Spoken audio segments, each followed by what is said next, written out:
Who better to tell the story of the fall of Sun Wukong than Sun Wukong himself? I am named Heaven's Equal by immortal demons and eternal queens alike. I mastered the 72 powers of transformation.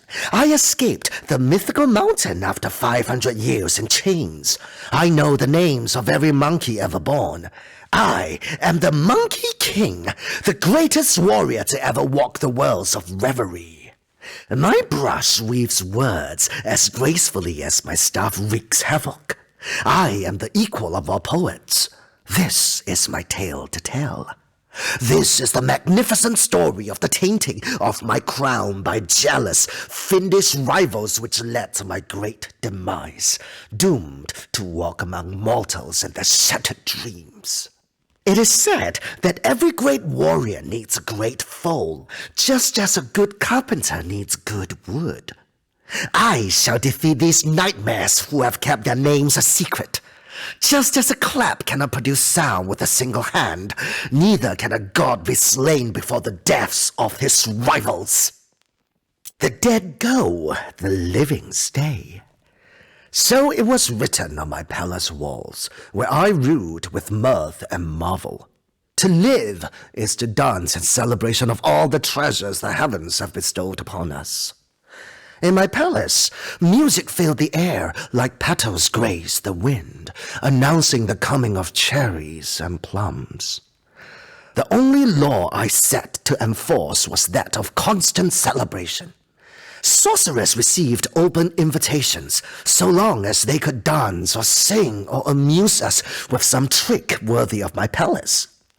In my zealous generosity, I have forgotten the teaching of my master.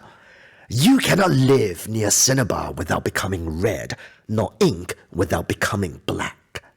Would I have remembered this, I would not have opened my doors to a sorceress dressed in black and her 1,000 shadow dancers. The promise of seeing 1,000 shadows dance seemed worthy of my halls, which were so brightly lit that all normal shadows had been chased away by the exuberant lights. The only payment the sorceress asked for was the right to kiss my crown. And so out they poured from her chest to greet my guests. So much blackness from a box was thrilling until the shades ripped through my entourage and put an end to our festivities.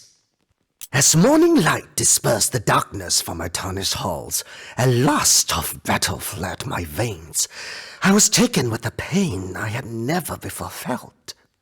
My immortal blood dripped from several wounds I had taken in the fight that would not heal. My foes had fled, their dark deed done. My guests were dead or gone. This mysterious sorceress had cast a curse upon my crown, and now I was mere mortal, vulnerable to death. Sun Wukong could not die here. I must make my story right. What the mouth speaks means nothing. Only deeds can be judged. I wandered reverie in search of the dark sorceress and 1,000 shadow dancers. I met a piper who knew not of the sorceress, but said my description of the shadow dancers reminded him of what he called nightmares. He proposed that I join the Ravenswatch and fight amongst their wardens who have vowed to rid the world of these demons. I laughed at the man and went on my way. I am Sun Wukong, Heaven's Equal. I do not fight alongside mortals. They would only slow me down. How could mortals be worthy of mention in my spectacular tale? Days went by, and I could find no trace of the sorceress who had cursed my crown. I came to feel that the shadow dancers feared me and so refused to fight. I then remembered the teaching of my master. Sit by the river long enough, and the bodies of your enemies will come floating in the current. After 7 eternal minutes of waiting that nearly drove me mad, a beautiful woman came by, her hands spitting ice, freezing the stream so she could cross.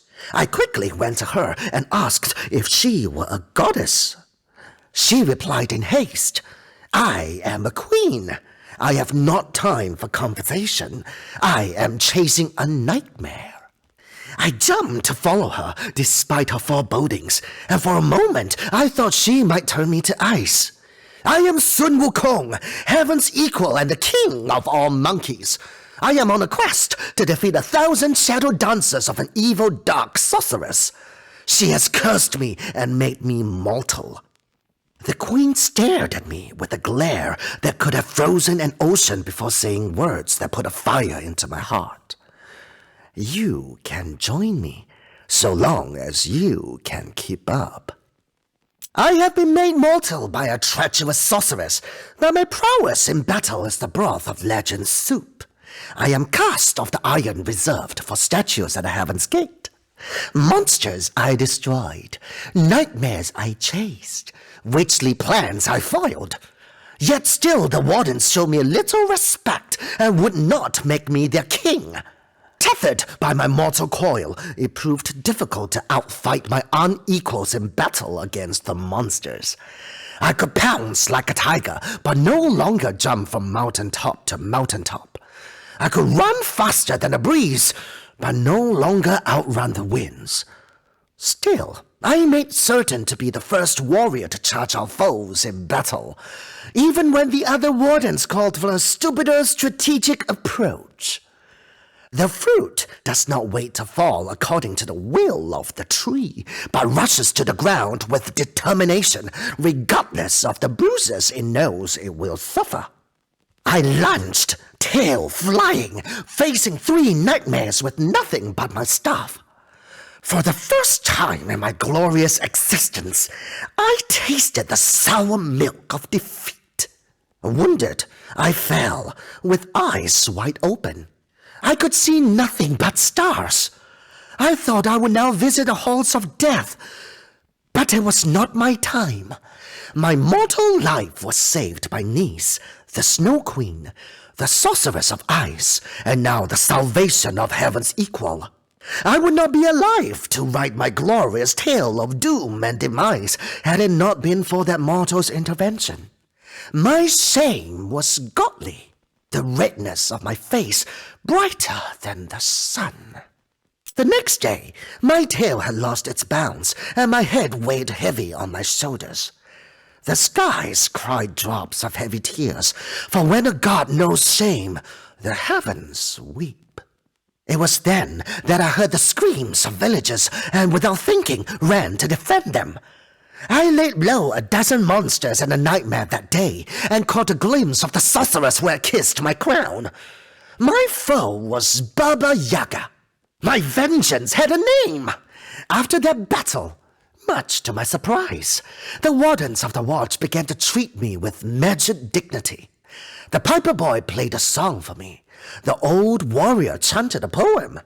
Nice, the mortal sorceress, took my godly paw and shook it proudly. She told me that I was a fool, but a brave one, that I saved 12 souls of reverie that day. This time, she added, you knew you could die. Like a riddle from my master, Nissa's words gave me pause. Are these humans in their mortal bodies braver than we gods? They fight, always knowing that each moment might be their last. Their lives, a tiny pebble thrown into a giant ocean. Their tiny ripples fighting tide and waves to change the fate of reverie. I remember then my master saying something about a butterfly causing a cyclone. Or might it have been the sneeze of a dog? I found Baba Yaga and had her life at my mercy. I ordered her to remove the curse upon my crown, to take back her putrid kiss. She laughed at me and told me she was proud. I, the Monkey King, heaven's equal, had defeated her in the body of a mortal. What greater fate was there than that? She would gladly now remove my curse so that I might return to my former life of deathless glory. I sensed in her words a trap. How could I return to being a god when I had become the greatest of all mortals? Ah, the clever witch. All my great feats of courage would lose their savor if I were to be freed of death and my powers returned. I refused that she undo her dreadful kiss.